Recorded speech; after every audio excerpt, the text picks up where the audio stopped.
প্ৰস্তুতি তুংগত চলিছে আৰু আমাৰ প্ৰস্তুতি ইতিমধ্যে শেষ হৈছে বুলি আমি ক'ব লাগিব।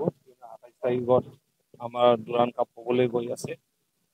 আৰম্ভণিৰ দিনা আমাক জনাইছে অনাৰেবল চিফ মিনিষ্টাৰ অসমৰ ডক্টৰ হিমন্ত বিশ্ব শৰ্মা ডাঙৰীয়া, তেখেতে ইয়াত মুখ্য অতিথি হিচাপে অংশগ্ৰহণ কৰিব আৰু ইয়াত লগতে আমাৰ arm ফৰ্চেছত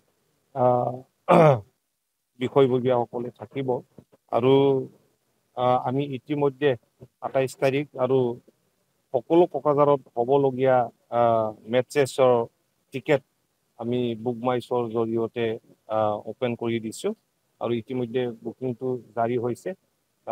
almost 50% above ticket cell হৈছে এতিয়ালৈকে।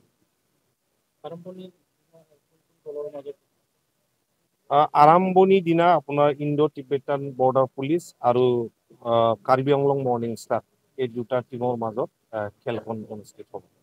উদ্বোধনী মেচক লৈ কিবা বেলেগ আৰু কিবা আয়োজন কৰা হৈছিল? না, আয়োজনটো আগত আপোনালোকে যিবিলাক দেখিছে আমাৰ ইণ্ডিয়ান আৰ্ম ফৰ্চত আৰ্মিৰ যিবিলাক আপোনাৰ ফ্লাই পাষ্ট, এৰ'প্লেন, পেৰাগ্লাইডিং এইবিলাক চব থাকিব আৰু ইয়াৰ লগতে আমাৰ বড়োলেণ্ডৰ কালচাৰ টিমবিলাক থাকিব আৰু তেখেতসকলে পাৰফৰ্ম কৰিব।